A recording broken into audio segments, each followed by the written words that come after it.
আজকে যে মুভি সম্পর্কে বলবো সেই মুভিটিতে সাসপেন্স আর টুইস্ট এত পরিমাণে রয়েছে যে আপনার মাথা হ্যাং করতে বাধ্য করবে। তাই বেশি কথা না বাড়িয়ে সরাসরি ভিডিওতে প্রবেশ করা যাক। মুভিটা শুরু হয় এক অদ্ভুত দৃশ্য দিয়ে, যেখানে কামার একটি অদ্ভুত ধরনের ছুরি বানাচ্ছে এবং একটি লোকের কাছ থেকে টাকা নিচ্ছে। এই সিনটি ভালো করে খেয়াল রাখবেন, পরে এর সাথে কানেকশন খুঁজে পাবেন। এরপর ক্যামেরা চলে যায় একদল ছেলেদের উপর। গ্রামের ছেলেগুলো সাইকেল চালিয়ে জঙ্গলের মধ্যে দিয়ে যাচ্ছিল।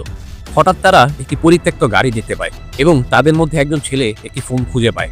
ফোনের ওয়ালপেপারে ছিল জনপ্রিয় অভিনেতা রবি বর্মার ছবি। তারা গাড়ির নম্বর প্লেটটা দেখে অনুমান করে হয়তো গাড়িটাও রবি বর্মার হবে। কিন্তু হঠাৎ করে তারা একটি রক্তের দাগ দেখতে পায় এবং সেটি অনুসরণ করতে করতে একটি গাছের ঝোলানো ব্যাগে একটি মৃতদেহ দেখতে পায়। তারা সবাই তখন বুঝতে পারে লাশটি ছিল রবি বর্মার। খবরটা খুব দ্রুত মিডিয়ায় ছড়িয়ে পড়ে। রবি বর্মাকে হত্যা করা হয়েছে। পুলিশ ঘটনাস্থলে পৌঁছায় এবং হাই প্রোফাইল কেসের তদন্তের দায়িত্ব পায় এক তরুণ এবং মেধাবী পুলিশ অফিসার ভিনসি। ভিনসি ছিল এক্স সিআই আব্রাহামের মেয়ে। এই কথা সিআই সাইমন রাঘবানকে বলছিল। ভিনসি আসার পর লাশটি নিচে নামানো হয় এবং তখন সেটি দেখে সবাই হতভম্ব হয়ে যায়, কারণ মৃতদেহটা আসলে রবি বর্মার ছিল না। আর এদিকে রবি বর্মা অন্য একটি মেয়ের সাথে তার ফার্ম হাউসে ছিল। সে টেলিভিশনে তার মৃত্যুর খবর দেখে চমকে যায়। অ্যাকচুয়ালি মৃতদেহটি ছিল তার ড্রাইভার রাজনের। এরপর রাজনের লাশটি অটোপসি করার জন্য হাসপাতালে নেওয়া হয়। ডাক্তার শার্লি পোস্টমর্টমের রিপোর্ট দেন। তিনি জানান যে রাজনের দুই পায়ে 2 এবং 6 লেখা ছিল। রাজনের মৃত্যু হয় 2টা থেকে 3টার মধ্যে। তার মাথায় আঘাত করা হয়েছে, পুরুষাঙ্গ কেটে ফেলা হয়েছে এবং তার বুকে ছুরি দিয়ে 2বার আঘাত করা হয়েছে।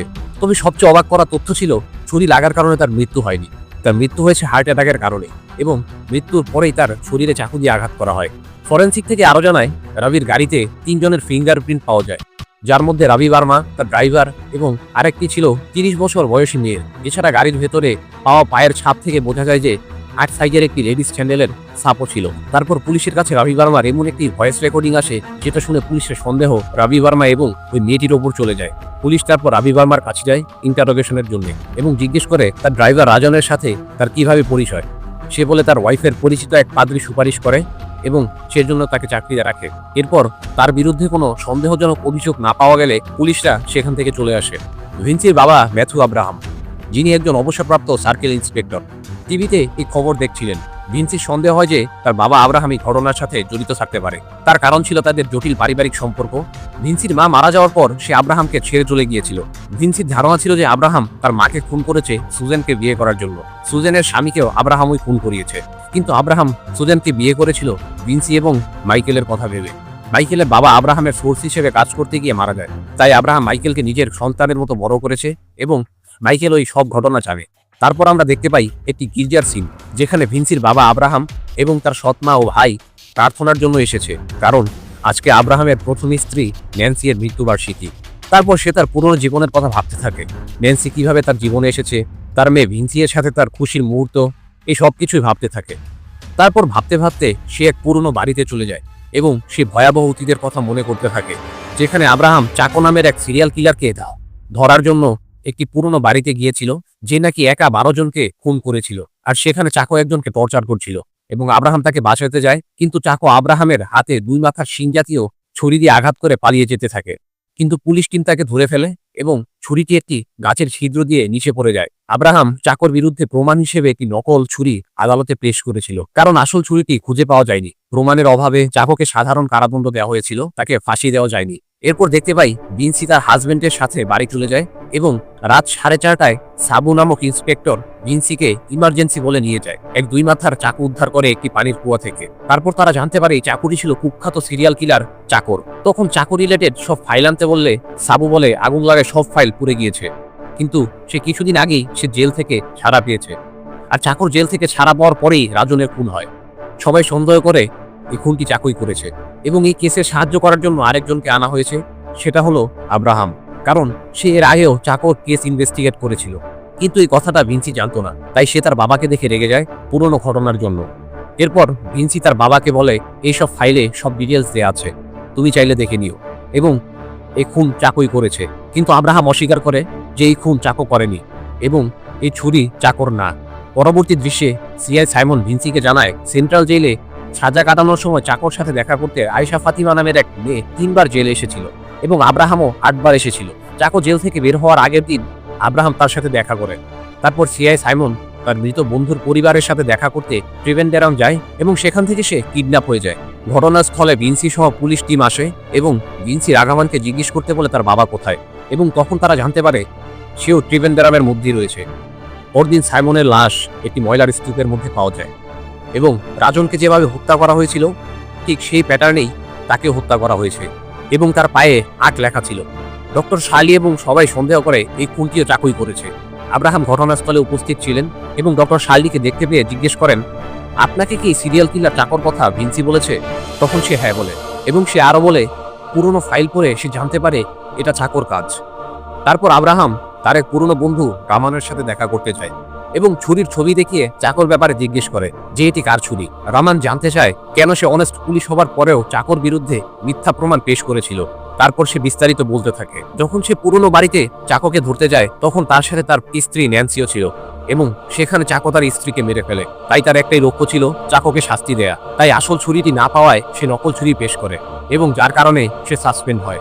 এরপর রামান বলে চাকর আসল ছুরি দেখতে একটি ষাঁড়ের শিংয়ের মতো।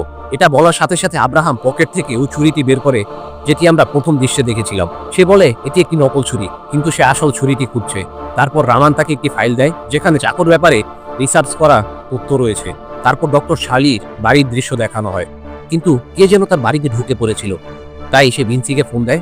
সে এসে দেখতে পায় কালো পোশাক পরা এক লোক এবং ভিনসি চাকো চাকো বলে চিৎকার করে তার পিছু নেয়, কিন্তু ধরতে পারে না। তারপর তারা চলে যায়। পরবর্তীতে ভিনসি জেলের সিসিটিভি ফুটেজটি পায় যেখানে চাকর বের হবার আগে আব্রাহাম তার সাথে দেখা করতে গিয়েছিল এবং ফুটেজ দেখে বুঝতে পারে বের হবার পর আব্রাহাম চাকোকে তার সাথে দেখা করতে বলে।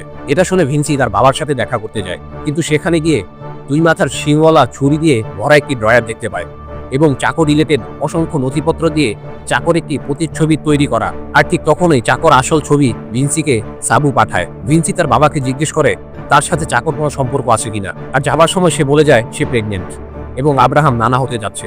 আর সেই রাতে আব্রাহামের বাসায় কেউ যেন 26 এবং 8 লিখে আরেকটি প্রশ্নবোধক চিহ্ন লিখে যায়। তারপর পুলিশ আয়শা নামের মেয়েটিকে খুঁজে পায় এবং যেখানে তারা চাকর মায়ের সন্ধান পায় সেখানে আয়শা থাকতো। আর প্রতি রাতে চাকো তার মায়ের সাথে ফোনে কথা বলে। তখন সাইবার টিম চাকর মোবাইল ট্রেস করে এবং চাকর সন্ধান পায় একটি জঙ্গলের মধ্যে। আর তখন সবচেয়ে বড় টুইস্ট রিভিল হয়। চাকো জেল থেকে বের হবার পর থেকে এখানে বন্দি অবস্থায় ছিল, যার মানে এর আগে যে খুনগুলো হয়েছে সেগুলো চাকো করেনি। তাহলে কে করেছে এই খুনগুলো? এটাই সবচেয়ে বড় প্রশ্ন, আর এখান থেকেই সবচেয়ে বড় সাসপেন্স তৈরি হয়। তারপর পুলিশ টিম সব খুনের অভিযোগ চাকর ঘাড়ে দিয়ে আসল খুনিকে ধরার জন্য একটি সিক্রেট ভাবে মিশন চালায়। আর তারা আশঙ্কা করে আরো একটি খুন হতে পারে। কিন্তু তখনই ভিনসির বাড়িতে রহস্যময়ী এক লোক গিয়ে একটি ফুল আর বই দিয়ে আসে, তবে কেউ তাকে দেখতে পায় না। বইটির নাম ছিল এ কিলার হ্যাজ এ পাস্ট, কিন্তু বইয়ের মধ্যে 2টি পৃষ্ঠা গায়েব ছিল, সেটি হলো 95 এবং 96। তখন তারা একটি বড় ক্লু খুঁজে পায়, যেটি হচ্ছে একটি তারিখ 26/8/1996।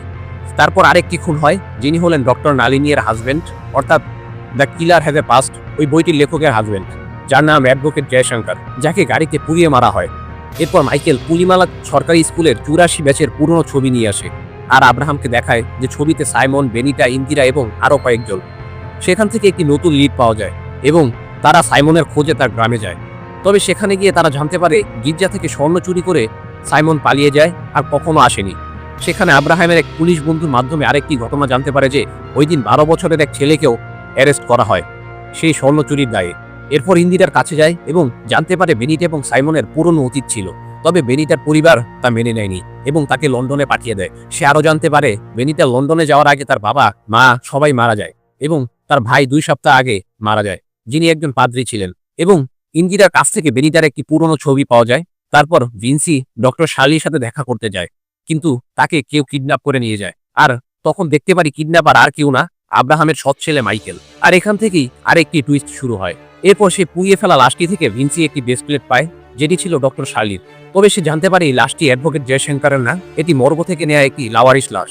তবে শার্লির মোবাইল নেটওয়ার্ক ওই ঘটনাস্থলের মধ্যে পাওয়া গিয়েছে। অন্যদিকে আব্রাহাম তদন্ত করে খুঁজে পায় বেনিটা যে লন্ডনে গিয়েছিল তার বর্তমান নাম শার্লি, আর আব্রাহামই তাকে কিডন্যাপ করিয়েছে। সে বলে শার্লির ওপর তার আগে থেকে সন্দেহ ছিল, কারণ সিআই সাইমনের পোস্টমর্টেম করার সময় সে বলেছিল চাকুয়ের ফাইল পড়েছে, কিন্তু সেই ফাইল আগে পুড়ে গিয়েছে এবং সে সেটি কিভাবে পড়ে, এবং রাজনের পোস্টমর্টমের রিপোর্টে চাকুয়ের কথা উল্লেখ করেনি। তাই শার্লির বাসায় আব্রাহাম মাইকেলকে পাঠায় এবং সে একটি পুরনো ছবি খুঁজে পায়, আর যাকে ভিনসি এবং তার হাজবেন্ড দেখেছিল সে চাকনা মাইকেল ছিল।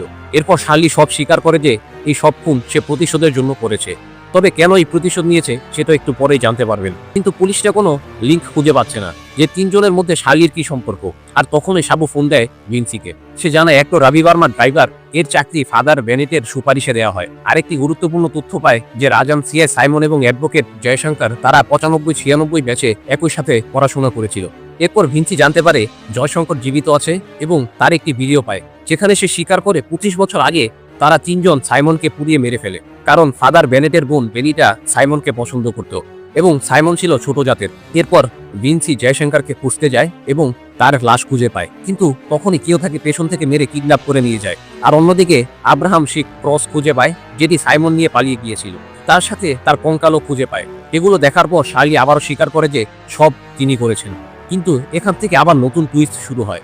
তখন আব্রাহাম শার্লিকে জিজ্ঞেস করে সাইমনের এক ভাই ছিল সোলোমন, সে কোথায়, যাকে সে 25 বছর আগে স্বর্ণ চুরির অপরাধ থেকে মুক্ত করেছিল এবং তার সাথে পরে লন্ডনে নিয়ে গিয়েছিল। আর তখনই আব্রাহামের কাছে একটি ফোন আসে যেটি ছিল সোলোমনের। সে তার মেয়েকে কিডন্যাপ করে নিয়ে গিয়েছে। আব্রাহাম তার কাছে গিয়ে জানতে চায় কেন সে এরকম করেছে। সোলোমন বলে যখন ওই দিন তার ভাইকে মারছিল তখন সোলোমন আব্রাহামের কাছে সাহায্য চাইতে গিয়েছিল, কিন্তু সে তাকে সাহায্য করেনি, কারণ ওই দিন তার মেয়ে অনেক অসুস্থ ছিল, তাকে হাসপাতালে নিয়ে যাচ্ছিল। তাই সোলোমন তার ভাইয়ের মৃত্যুর জন্য আব্রাহামকে দায়ী করে এবং এতদিন সে রাগ পুষে রেখেছিল, তাই সে তার মেয়েকে মেরে ফেলে সে 25 বছর আগের প্রতিশোধ নিতে চায়। আর তখনই তাদের মধ্যে লড়াই হয় এবং মাইকেল এসে আব্রাহামকে সাহায্য করে এবং তার জীবন বাঁচাতে সেই ষাঁড়ের শিং জাতীয় 2 মাথার ছুরিটি দিয়ে আব্রাহাম সোলোমনকে মেরে ফেলে। এরপর আব্রাহাম সাজা কাটিয়ে জেল থেকে বের হয় আর এখানেই গল্প শেষ হয়ে যায়। শেষ পর্যন্ত সব প্রশ্নের উত্তর কি মিলল, নাকি এখনো রয়ে গেছে কিছু অদেখা দাগ, কিছু অমীমাংসিত ক্ষত? যদি আপনার মনে হয় এই গল্পটা ছিল কেবল একটি ক্রাইম থ্রিলার, তবে আবারও ভাবুন, এটা ছিল পরিবার, পাপ এবং এক শেষ না হওয়া অনুশোচনার গল্প, যার নাম পাপ পান। ভিডিওটি ভালো লাগলে লাইক দিবেন আর সাবস্ক্রাইব করে উৎসাহ বাড়িয়ে দিবেন যাতে আরো ভালো মুভির ভিডিও আনতে পারি। ধন্যবাদ।